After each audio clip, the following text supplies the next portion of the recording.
Já estamos de volta em mais um podcast aqui no programa Amigos da Estrada.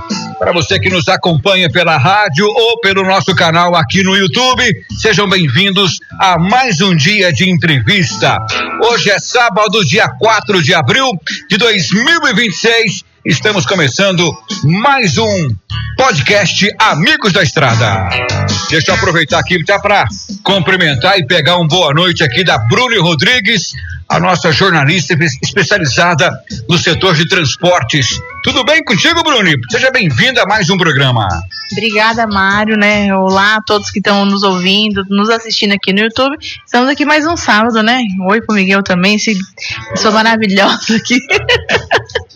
Exatamente. Deixa eu aproveitar então para pegar uma boa noite do Miguel Mendes, que é o diretor executivo da ATC e também do Setcar. Ô Miguel, seja bem-vindo. Eu sei que para você é difícil, trabalha a semana toda, corre para lá, Brasília, Cuiabá, São Paulo, haja conexão, mas graças a Deus a gente pode contar com você aqui nesse sábado de aleluia, véspera do dia de domingo da Páscoa. Seja bem-vindo, boa noite.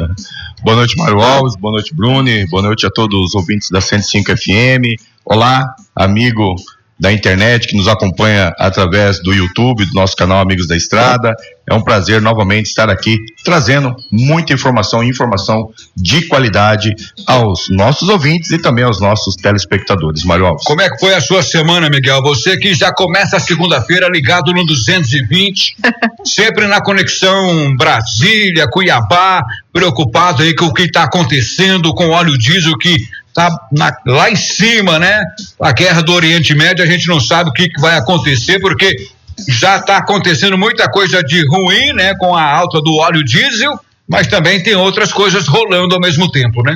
Mário, durante a semana nós tivemos a oportunidade de estar acompanhando em Cuiabá a posse, né, do novo governador do estado de Mato Grosso, Otaviano Pivetta, uma vez que o atual então governador Mauro Mendes, né, ele acaba deixando o cargo para poder concorrer aí nas próximas eleições ao Senado Federal. Foi uma festa muito bonita. Primeiramente tivemos lá um evento, né, oficial da transmissão de cargo na Assembleia Legislativa do estado de Mato Grosso, e posteriormente, né, teve um coquetel onde mais de 1.000 pessoas estiveram presentes ali, prestigiando, né, o nosso novo governador Otaviano Pivetta. Maravilha. E ele já, nessa ocasião, já deu para anotar, o meu amigo Miguel, se Rondonópolis será agraciado, porque no sábado passado eles estiveram aqui, inclusive os dois também, né, lançando várias obras, inclusive a obra do Trevão, né? Exatamente, Mário. E sabe o que me deixa assim bastante feliz, Mário? Pela primeira vez na história, Mato Grosso será administrado, né, terá no cargo principal ali do Poder Executivo um caminhoneiro.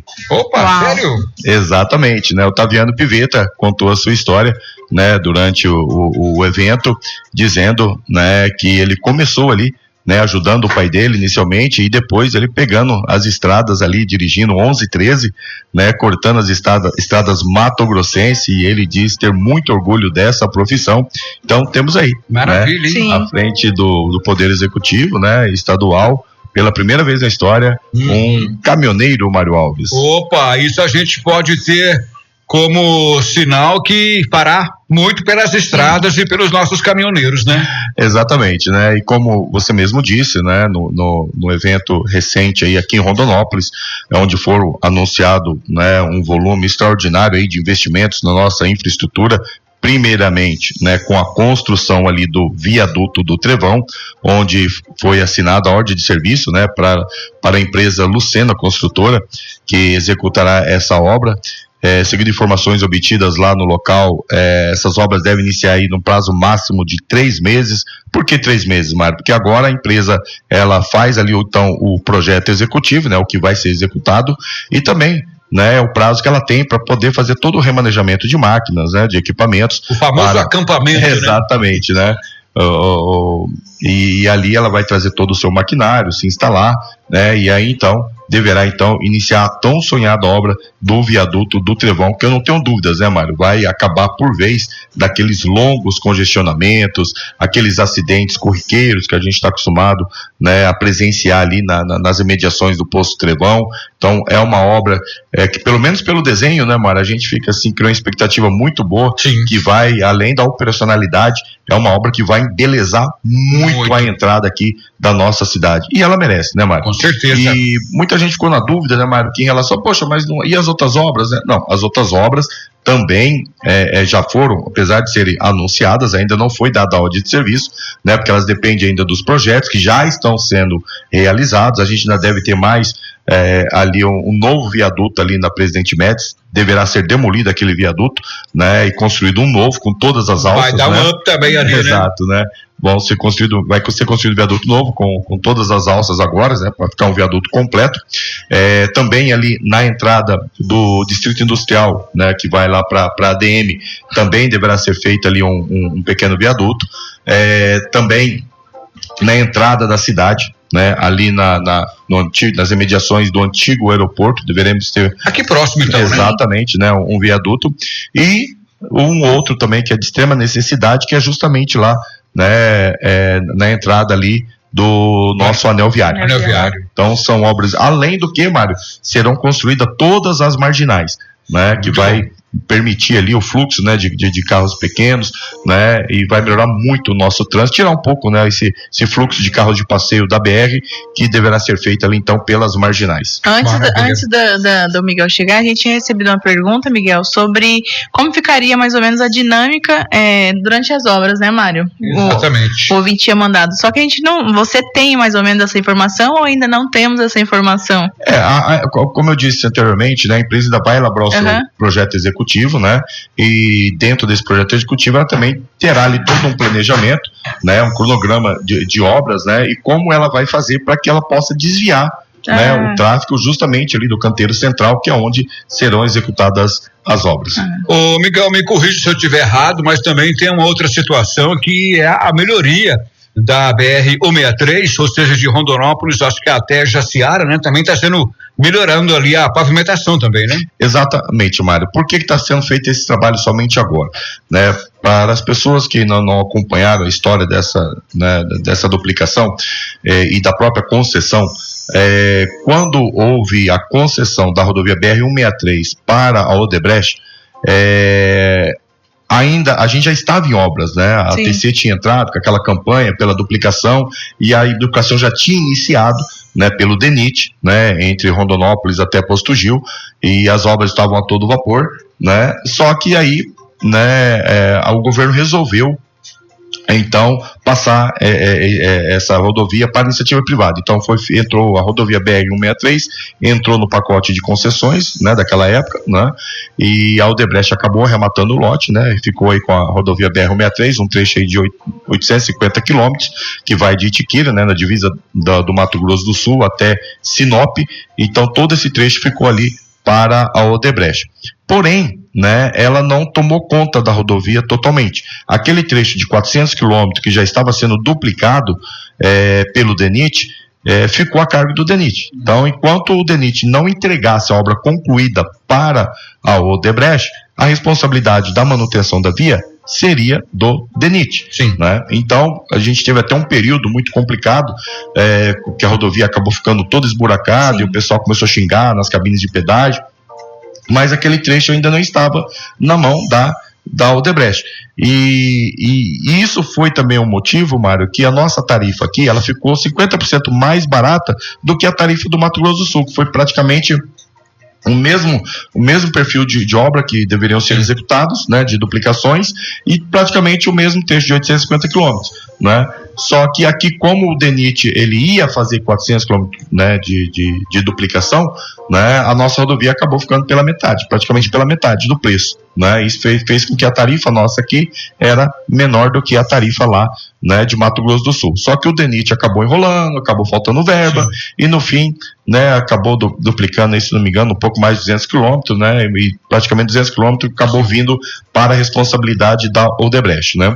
E logo em seguida veio, né, a Operação Lava Jato, A Odebrecht ficou sem recursos para investir, não conseguia mais levantar financiamentos junto ao BNDES e acabou ficando inviabilizada. Parou tudo, né? Foi aí que o governo do Mato Grosso, né, através da MTPAR, resolveu a DIC comprar a concessionária Rota do Oeste, né, foi o valor simbólico de R$1 e assumiu uma dívida ali, se não me engano, de quase 2 bilhões.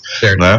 Então o governo entrou com esse recurso, arrematou, fez ali toda uma renegociação de dívidas, né? E aí passou então a administrar a concessionária. Então hoje todos os recursos que são arrecadados para o pedágio, né, vem, vamos dizer assim, entre aspas, para o governo, para uma das empresas do governo, que é a MTPAR, né, que é a sócia majoritária ali da concessionária Nova Rota do Oeste, né, abriu um novo CNPJ, então é uma nova concessionária, né, que administra então a rodovia BR-163. Então, como agora no final do ano, né, finalmente o DENIT fez a entrega do trecho para a concessionária Nova Rota do Oeste, então agora sim, também junto com o anúncio, né, das obras da construção do viaduto do Trevão, foram também liberados recursos, né, e assinado a ordem de serviço para fazer todo o recapeamento de Rondonópolis a Jaciara. Isso vai acontecer ou já está acontecendo, Miguel? Já está acontecendo. Porque, né, quando eu vou a Jaciara, eu vejo que eles já estão recapeando boa parte da Exatamente. Primeiro era um serviço de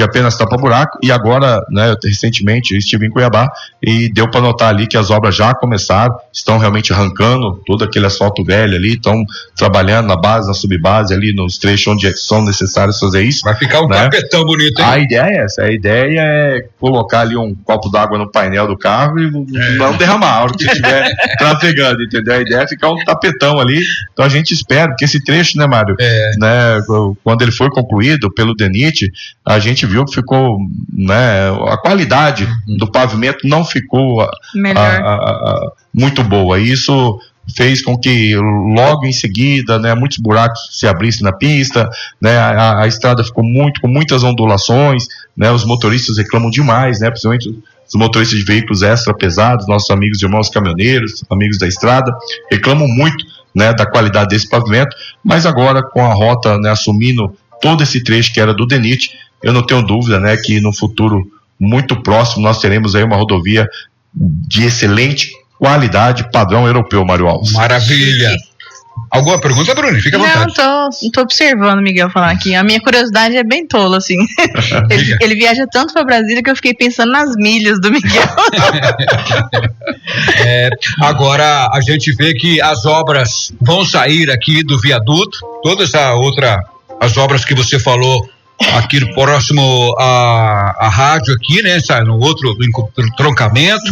Agora a estrada vai ficar muito boa. Agora a gente vai ficar na torcida, Miguel, sobre as paradas dos caminhoneiros, né?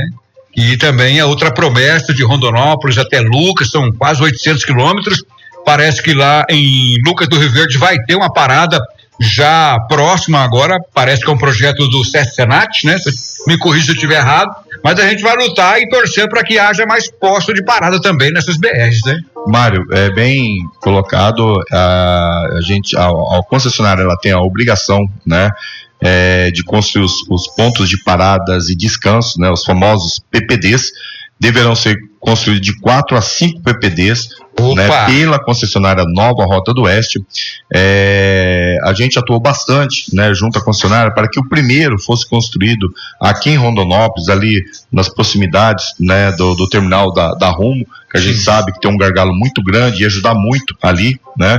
Inclusive eu fiz uma sugestão para que a Rota fizesse esse PPD em parceria com a Rumo, porque daí eles poderiam fazer, né, um PPD muito maior, né, que serviria de pulmão ali, né, para os caminhões que vão descarregar na Rumo, né, porque hoje, graças às operações que eles têm colocado aí, né, nos aplicativos, faz com que esses caminhões, a maioria ficam ali estacionados nas imediações do distrito industrial, ou nas cidades próximas, né? Ficam aí as margens das rodovias, não tá legal, né? Então precisa ser feito realmente um mega estacionamento aqui em Rondonópolis, e até sugerir que eles pudessem, né, afinar ali as conversas para que pudesse construir esse PPD em conjunto. Fora isso, Mário, ficou definido que o primeiro PPD, segundo levantamentos que não só a NTT fez, como a Rota do Oeste, nas imediações de Nova Mutum. É um trecho ali onde, né, não dispõe de muitos postos de combustível, não dispõe de parada nenhuma, então é um trecho muito longo de percurso em que não há nenhum local adequado para que o caminhoneiro possa parar e descansar. Então, vai ser a primeira unidade. A primeira unidade vai ser ali nas imediações de Nova Mutum, e a segunda, né, a gente já tem a promessa que deverá ser sim em Rondonópolis. Né? Então nós temos, né, a promessa da concessionária que o segundo PPD deverá ser realmente construído aqui em Rondonópolis. Eu tenho acompanhado várias matérias e já tivemos aqui também no nosso podcast algumas caminhoneiras ou caminhoneiros também reclamando dos pontos de paradas. Primeiro porque não tem, e nos postos de combustível, né, ainda tem problema de banheiro ruim, de estacionamento que tem que abastecer para pagar. A gente precisa brigar muito por isso, viu, Miguel? Porque hoje eu vejo que é uma das grandes reclamações aí dos caminhoneiros, continua sendo os pontos de parada para descansar, né?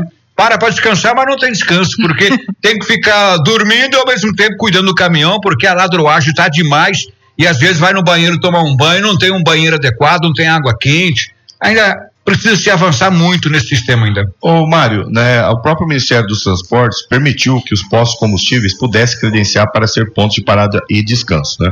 É lógico que eles precisam investir, né, demanda alguns investimentos, né? E principalmente em detrimento, né, do crescimento cada vez maior, né, das mulheres ao volante. Sim, essa preocupação, tem que haver essa preocupação por parte desses donos, né, de postos de combustíveis, de ter um espaço adequado para a mulher. Né? Não só para a mulher, muitas vezes pode ser mulheres que viajam com os caminhoneiros também, não só as profissionais do volante, né? Mas quando as mulheres acompanhadas dos seus filhos viajam, às vezes não tem um local adequado lá nem para trocar uma fralda do bebê, entendeu? Então, cabe sim a esses estabelecimentos ter essa preocupação, né? Porque o histórico não é muito legal, né? Você entra num posto de beira de BR aí, entendeu? É mal cuidado, não tem um zelador, não tem nada, né? Você vai lá, o banheiro totalmente fica sem mercê, condições, né, de Lameado, usar, né? Se para homem já não tem condições de usar, tu imagine para mulher, né? Então, como o posto de combustível hoje, ele é realmente ele não tem que focar só na venda de combustível, ele também é hoje um grande prestador de serviço, ele tem que ter sim essa preocupação de oferecer esse conforto, e a gente sabe que tem muitos postos que oferecem boas condições, né, para as mulheres. Então, Mário, para resolver isso, basta o quê? Essas mulheres caminhoneiras, mulheres de motoristas, né, que hoje a maioria delas estão aí, né, nas redes sociais. Nós temos várias caminhoneiras com mais de 1 milhão de seguidores. Cabe a elas, Mário, mostrar essas realidades, que a partir do momento que ela começar a mostrar, entendeu, né, o dono do posto vai se preocupar em melhorar. Sim, né? Concordo, mas só cabe a ela. Agora, não cabe a outro Mário, como elas são vigilância sanitária, é uma relação comercial, entendeu? Então ela tem duas possibilidades. Ela pode sim estar fazendo uma denúncia, né, na vigilância sanitária, né, até dependendo das condições, né, que tem lá o local, né, mas ela pode sim tocar ali na ferida do dono do posto, ela começar, principalmente em vez de estar criticando também, ela elogiar quem oferece. Sim, exatamente. Né? Porque é muito fácil você só criticar aquele que não oferece. Mas e quem está oferecendo? Elogia. Porque a partir do momento que ela elogia, outros clientes, outros profissionais do volante, né, e principalmente mulheres, vão procurar aqueles postos combustíveis, né, que oferecem ali, né, condições ambientais, né, e de higiene adequadas para o sexo feminino. E não só o sexo feminino, o sexo masculino também, né? Então, porque eles são os clientes desses postos de combustíveis. Adequar, né? Então, os postos, eles têm que ter sim essa acessibilidade, né? Tem que ter essa preocupação em oferecer o melhor para os seus clientes, né? Somos consumidores, né? Exatamente. Independente se a gente está dirigindo. Exato. Hoje em dia, nenhum posto está dirigindo um carro pequeno, um caminhão enorme, mas somos consumidores. Por falar em consumidor, você é amigo empresário, você que é dono de posto de combustível, uma hora a concorrência chega, né?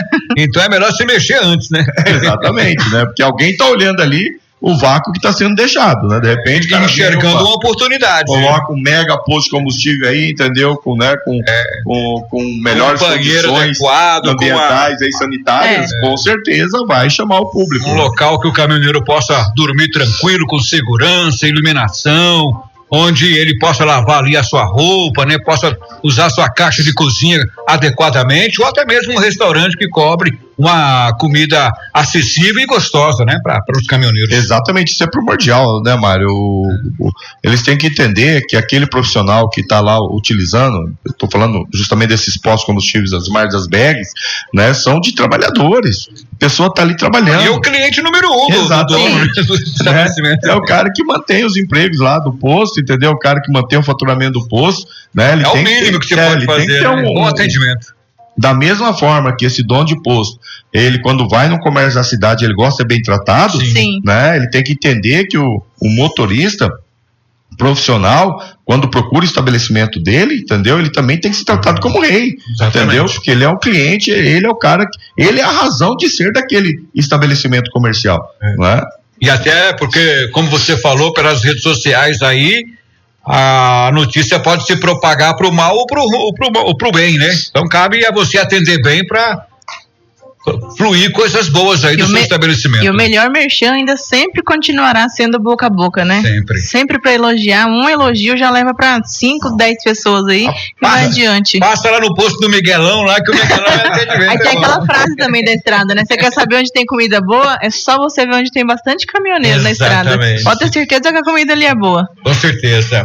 Ô Miguel, o que mais que você traz pra gente aí de informação lá de Brasília? O que vocês estão mexendo lá? Mário, né, o assunto do momento é a medida provisória 1343 de 2026, uma medida provisória editada pelo presidente Lula, que foi a maneira que eles encontraram de atender ali a principal reivindicação dos caminhoneiros para se evitar uma nova greve no país. A medida provisória, ela tem um prazo ali de ser aprovada de 60 dias, podendo ser prorrogada até 120, né, por mais 60 dias, né, tendo um prazo total aí de 120 dias, mas eu não creio que ela vai demorar tanto tempo assim para ser aprovada, mesmo porque daqui a pouco, né, o Congresso está todo focado nas próximas eleições presidenciais, para deputado, para senador, para deputado federal, então praticamente o Congresso não anda, né? Então a gente acredita que essa medida provisória, né, deva ser votada sim dentro desse primeiro prazo de 60 dias. Há uma corrida agora em busca de quem vai ser o relator. Eu acompanho aí o deputado federal Zé Trovão, que é lá de Santa Catarina. Ele tem sempre atuando nessa área do transporte, né? E ele, por ser o caminhoneiro, né, Mário, ele está correndo atrás para ser ali o relator dessa MP, mesmo porque ele conhece das dificuldades, né, do transporte rodoviário de cargas, mesmo porque até ontem, vamos dizer assim, entre aspas, ele estava atuando como caminhoneiro. Então nada mais justo de que um caminhoneiro viesse a relatar essa MP. Essa MP recebeu aí, né, quase 400 ou mais emendas, né? Houve uma corrida muito grande, porque ela não trata somente, Mário, do interesse dos caminhoneiros, né? É uma medida que ela mexe muito aí com interesses do agronegócio, da indústria, do comércio, né? De os setores como um todo, né? Porque a própria medida provisória, ela trouxe ali, Mário, punições muito severas, né? Inclusive aqueles transportadores, embarcadores, né? Aqueles contratantes de frete que contratar ali um caminhoneiro, uma pequena empresa de transporte com um valor abaixo do piso mínimo do frete, ele pode ser multado até 10 milhões de reais. E isso sem falar, Mário, da possibilidade dele ter suspenso o seu registro na NTT. E se isso acontecer, acabou a empresa, faliu, entendeu? Não tem, a empresa não consegue emitir mais nenhum documento de transporte, não consegue fazer mais nenhuma operação, entendeu? Ou seja, né, acabou a empresa, né? Então, ela vai ser a primeira a querer pagar certo em dia, né? Exatamente. Então as sanções são pesadíssimas. A lei, ela está em vigor desde 2018, mas era uma lei que não vinha sendo respeitada, né? Ninguém estava pagando realmente ali o piso mínimo do frete, e a partir de uma fiscalização mais rígida da NTT, houve ali uma certa preocupação, mas mesmo assim ainda o pessoal ainda estava burlando, né? E aí o governo teve que realmente apertar o cerco, e agora criou-se, Mário, o CIOT para todos. O que é o CIOT? É o Código CIOT para todos. Identificador da Operação de Transporte, ou seja, toda operação de transporte, o cara vai carregar de Rondonópolis, vai levar uma carga lá para Santos, né? Então, a partir do momento que o transportador, o embarcador, ele vai ter que entrar nesse sistema, né, para emitir o tal do CIOT, ele vai entrar no sistema ali da própria NTT, né, para emitir esse código identificador da operação de transporte. Obrigado a fazer isso. Obrigado, né? E se ele colocar lá um valor que é abaixo do piso mínimo do frete, há uma trava, o sistema não vai emitir esse CIOT, entendeu? Sim. E aí ele pode querer carregar, só emitindo outros documentos, mas daí ele cai naquelas sanções pesadíssimas. Aí na fiscalização, né? Já era, então. Exatamente. Então, mas dentro dessas emendas que foram protocoladas lá, né, tem de tudo, né? Tem até umas que já quer transformar o piso mínimo do frete em piso referencial, ou seja, tornando não obrigatório, né? Tem outros que quer apertar cada vez mais no quesito da fiscalização, tem outros assuntos que foram colocados dentro ali, assuntos diversos, né, de tudo quanto é jeito, mas pela experiência que a gente tem, Mário, o que deve ocorrer, né? Vai depender muito do relator, né? Dependendo do perfil do relator, né, ele pode ser moderado, ele vai tentar achar ali um meio termo, né? Ele pode ser mais radical, que daí ele vai atender mais o lado dos caminhoneiros, né? E pode ser um que é, vamos dizer assim, do outro lado, né? Que não é do lado dos caminhoneiros, né? Que ele vai tentar, né? Vamos dizer assim, até desconfigurar o próprio piso, a lei do piso mínimo do frete, né? Para atender mais o mercado, as trades, atender mais aí a indústria, o comércio, que são, né, totalmente contra a lei que criou o piso mínimo do frete, entendeu? Mas a gente vai ter que aguardar, né? Eu creio que nessa próxima semana acho que deve já ter uma definição, né? Tomara. A indicação aí do relator fica a cargo aí então do presidente, né, da Câmara dos Deputados, o deputado federal Hugo Mota, ele que deve, né, definir quem vai ser o relator. E aí, Mário, o que acontece? Como é uma medida provisória que teve muitas emendas, o que deve acontecer é o seguinte: o relator, isso eu estou falando que acontece em outras medidas provisórias, né? Ele deve não acatar nenhuma dessas emendas, né, que foram colocadas lá, né? E deve chamar os líderes dos partidos, né? E pedir para que eles indiquem ali cada um 4 a 5 emendas, entendeu? Novas. Novas. Não é que precisa ser novo, pode aproveitar aquilo que já foi colocado lá, certo. Entendeu? Né? Pra dar uma repaginada. Dá uma repaginada, aproveita o que está lá, o que tem de melhor lá do que foi postado lá, né? Que foi protocolado, e aí eles apresentam lá para o relator para ver quais o relator ainda vai acatar. Ou pode ser que, se não haver o consenso, né, a medida provisória seja votada do jeito que está, né, sem acatar nenhuma emenda. E que eu acho mais, dar uma prioridade nisso, né, Miguel? Até porque o preço do óleo diesel está lá em cima, né? Exatamente. Atrapalha tudo. No caso, Mário, aí do óleo diesel, né, você já tem um mecanismo, né, dentro do próprio lei do piso mínimo do frete, que é quando ele sobe acima de 5%, né, tem um gatilho, né? Aí a NTT ela já atualiza ali os valores do piso mínimo do frete, entendeu? E por falar em piso mínimo do frete, Mário, mais uma vez eu quero deixar bem claro aqui o que vem a ser esse tal piso mínimo do frete, que muita gente confunde com tabela de frete. Sim. Né? Não é nada disso, mesmo porque até vi emendas lá, mais ou menos dentro dessa perspectiva de transformar ali a tabela, mudar a sistemática para tonelada, entendeu? Cara, não tem como. O piso mínimo, ele só pode ser feito através do KM rodado. O que você faz ali, Mário? Você reúne todas as suas despesas, né, que você tem ali de uma determinada viagem, né, todos os seus custos, né, e depois você tenta achar o valor desse, transforma ele em valor de custo por quilômetro. Faz uma média, entendeu? Né? Não é nem média, você tem ali o valor do mínimo. Mínimo. Por exemplo, Mário, vamos fazer Ô, Mário, eu quero que você pegue a sua caminhonete e me leve para Cuiabá lá uma geladeira. Sim. Né? Aí eu vou te contratar a sua seu frete. O seu furgão lá, 230 quilos. A sua Saveirinho, né? Pô, você tá me diminuindo, hein, cara? Não, tô falando assim só pra ficar bem simples, né? Pro pessoal entender. Compreensível. Né? Pra ficar bem compreensível. Aí eu vou pegar 230 km. Aí o que você vai fazer, Mário? Não, você vai fazer o seguinte, bom, o custo do combustível tá quanto? Tá...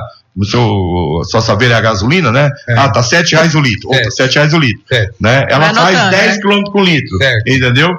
E aí você vai, tem o desgaste do pneu, eu pago tanto de PVA por ano, você divide por 12, entendeu? Aí dá o custo mensal, entendeu? Vou pagar aí o pedágio, né? Isso, custo de pedágio, você entendeu? Você vai levantando ali todos os custos que você tem de pegar a sua Saveiro aqui em Rondonópolis e levar na minha geladeira até Cuiabá. Entendeu? Mas você não pode falar para mim, legal, só vou te cobrar o combustível. Não, né? Você tem outros custos, né, que você vai, por exemplo, tem até o custo do seguro. Eu apesar de não fazer seguro, mas se eu bater a minha Saveiro na estrada, entendeu? Então, todos esses custos, Mário, você tem que colocar ali na ponta da caneta, né? Então, a partir do momento... também, Miguel, vai nessa conta, hein? É aí que tá. Você não vai colocar lucro, porque a própria planilha fala, o custo mínimo do frete. De manutenção. É o custo, entendeu? Então você está falando só de custo, né? Não está falando de frete. É custo. Quanto que custa para mim fazer essa operação aqui? Nesse caso aí a gente não coloca o salário do caminhoneiro, então, né? Do motorista. Coloca, é custo. Tudo que é custo, Mário. Você não coloca só a margem de lucro, os impostos. Entendeu? Né? O resto você vai colocar tudo ali na planilha. Na minha Saveirinha vou colocar um outro motorista para me substituir, eu tenho que colocar o salário dele. E até também sua hora trabalhada. Entendi. Mesmo se não tiver um motorista, você não está ali de graça, o seu tempo. Quanto que vale? Tudo que for envolver na viagem, tudo que é custo você coloca, né? E aí você vai, então eu tenho um custo aqui de R$8 o km rodado. Multiplica pela distância que você vai levar e de volta, né? Que são 200 para ir, 200 para voltar. Só que para voltar você tem um custo menor porque você vai voltar vazio. Então você não vai ter um desgaste menor. Então, se tipo assim, você coloca lá o 100% de custo para ir, né? Por exemplo, se você colocou R$8 para ir, você coloca 6 para voltar, vamos dizer assim. A média, né? É uma média, entendeu? Né? Porque seu veículo está voltando vazio, né? Então, você sabe que o custo para ir é tanto e vai voltar vazio é tanto. Somou os custos, tá ali o seu custo. Aí você vai falar assim para mim, 14, Miguel, eu vou te cobrar aí R$500 para levar essa geladeira para Cuiabá. Não, 500 não. 500 é só o custo. Eu vou te cobrar mais 100, que é a minha margem de lucro. Eu não vou trabalhar só pelo custo. Aí sim, Mari. Então, o seu custo, que é o piso mínimo do frete, vamos dizer assim, é R$500. Aí depois você vai negociar o quê? A sua margem de lucro. Aí é frete. E seria os R$100. Aí você vai... Fala assim, não, agora a gente vai negociar aqui, entendeu? Porque só de custo, a gente nem vai falar mais de custo. Custo eu tenho isso aqui. É o mínimo, entendeu? É o mínimo, que é isso aqui que eu tô te cobrando, que seria só o custo. Agora, quem vai trabalhar por custo? Ninguém trabalha só pelo custo. Quem vai cobrar 501 ou 750, se você cobrar 500, mas eu ganhei o quê? Nada. Então você vai ter que negociar. A partir do custo, aí você negocia a margem de lucro. Aí é frete, que nem o pessoal fala, Mário. Mas acaba com o livre mercado. Não, vai continuar. Porque... custo, você não tem que negociar. Custo é custo. Como é que o cara quer embutir o custo, né, no frete? Porque daí ele vai falar o seguinte: eu falo assim, não, mas peraí, você quer me pagar R$400? Se só de custo eu tenho R$500, entendeu? Então, Mário, essa é a confusão que o pessoal fala. Mas a tabela tinha que ser isso. Então, fica o alerta para você, amigo caminhoneiro. A tabela de pisos mínimos da NTT, ela só traz ali o custo mínimo. E o custo mínimo. É ali o mínimo que você tem que cobrar para cobrir só o custo. É dali em diante. A partir desse valor, você tem que colocar a sua margem de lucro. Entendeu? Então, se aí que pensa em querer trabalhar só pelo mínimo, cara, você não vai sobreviver no mercado. Até porque você precisa comprar um carro mais novo futuramente. Exatamente, né? E outra. Mário, se ele só está trabalhando para cobrir o custo, como é que ele vai manter a casa dele, vai pagar a escola das crianças, né? Vai pagar o cabeleireiro da esposa, né? Vai cuidar da alimentação. Poder fazer novos investimentos. E outro, lógico, né? Daqui a pouco ele vai ter que renovar esse veículo. Então, né? Tudo está lá embutido no custo, já pensando nisso, né? E ele tem que ter a margem de lucro dele, para ele poder, né? Às vezes, que nem você falou, comprar, além de comprar o segundo caminhão, entendeu? Caminhão mais novo. É assim que funciona, Mário, né? Então, um detalhe importante, Mário. Quando você utiliza a calculadora de frete lá da NTT, ela te dá, você alimenta os valores lá e ela vai te dar um resultado. Tem um item lá, Mário, que fala assim, retorno vazio? Sim. Né? Quando você coloca lá, retorno vazio, sim, ela vai te dar lá os valores, Mário, tanto de ida quanto de volta, ou vice-versa. Né? Porque ou você vai vazio, ou você vai voltar vazio, né? Se você assinala esse item lá, né? Supõe que quando você faz isso, ela dá uns 14 mil de frete, né? Quando você coloca não, né? Ela vai te dar só a perna carregada, entendeu? Significa que a quilometragem a ser calculada é só aquela, né, da perna carregada, você entendeu? Né? Para efeito de fiscalização, a NTT, ela só olha, Mário, a perna carregada. Por quê? Porque ela não sabe se você foi carregado lá buscar a carga, ou se você vai voltar vazio, foi carregado, ou vai voltar vazio, ou vai voltar carregado, entendeu? Correto. Então, quando é emitido os documentos, Mário Alves, né, a NTT, ela só fiscaliza o veículo carregado. Então, quando você vai fazer o frete, você tem que pensar o quê? Vou pegar um frete de Sorriso para Rondonópolis. Seu caminhão vai sair de Rondonópolis. Ele vai andar o quê? Vamos dizer, 600 quilômetros, 500, entendeu? Vazio. Então, essa parte, na fiscalização da NTT não entra. Então, o motorista tem que ficar atento, o transportador tem que ficar atento, né? Que essa perna vazia é frete. Então, ele tem que negociar maior do que o piso mínimo, porque se ele pega uma viagem dessa por piso mínimo, aí o prejuízo é maior, porque além dele estar fazendo a viagem a troco somente do custo, ainda ele vai ter o prejuízo dessa perna vazia, que ele subiu lá em Sorriso, né, com o caminhão gastando combustível e tudo mais, entendeu? Que não está computado no momento vai ficar na estrada, da fiscalização, entendeu? Lembrando sempre, a fiscalização só acontece da origem da carga até o seu destino, né? Então, de onde eu estou saindo? Se eu saio de Rondonópolis para ir para Sorriso, ela não considera esse valor. Quem tem que considerar é você que está fazendo o frete. Opa, eu não posso cobrar, né, menos do valor X, que se eu for transportar só nesse valor do piso aqui, então fique atento. E para maiores informações, né, quem tiver dúvida aí em relação aí a calculadora do piso mínimo do frete, pode entrar em contato conosco, né, na ATC no Setcar. É bom ir lá tomar um café, porque às vezes a gente pensa que está fazendo a conta certa, e às vezes você está fazendo conta errada, é por isso que chega no final do mês a conta não fecha, né? É bem isso aí, Mário. Então, né, a gente fica à disposição lá na TC do Setcar, meu telefone é o 66984647038, também posso te atender aí pelo WhatsApp e tirar todas as suas dúvidas. 3 horas da manhã dá certo? Pode ser. Se estiver acordado eu vou responder, senão eu respondo outro dia. Depende da perna carregada. Bom, por hoje eu acho que é só, né, Miguel? O tempo nosso já está esgotando, mas no sábado que vem nós estaremos de volta aqui na 105 com mais um podcast e também na programação aqui trazendo informações. Exatamente. Fica aqui então, né, as minhas considerações a todos os nossos amigos, irmãos da estrada. Busque informação, a informação é que, né, vai fazer você ter uma operação cada vez mais rentável. Temos muitas mudanças acontecendo nesse ano no setor de transporte rodoviário de cargas, então você tem que ficar atento, né? Busque informações, procure seu sindicato caminhoneiro autônomo, né? Os empresários, né? Pode procurar a TC e o Setcar, né? Os autônomos também, porventura, né, tiverem dificuldade aí de procurar a sua entidade, também a gente está à disposição, né, para poder esclarecer ali as suas dúvidas. E no mais, um beijo enorme no coração de cada um de vocês. Fiquem com Deus, né? Desejo a todos aí um excelente domingo de Páscoa, um domingo de muita reflexão, né? E pensamento voltado a Deus. Um beijo a todos. E outra coisa legal também é você procurar o Sérgio Senati. Lá também tem vários cursos rolando, onde você também, amigo caminhoneiro, ou você, amigo transportador, pode se capacitar também por lá, né? Bora, Bruni! Vambora, vou deixar aqui o nosso @, né, Mário? Você que está assistindo no nosso canal do YouTube, se inscreve aqui no nosso canal. Você que está nos ouvindo, né, procura lá no nosso Instagram, @Programa Amigos da Estrada. Nós estamos a semana inteira online à disposição lá. Só ser nosso seguidor e até o próximo sábado.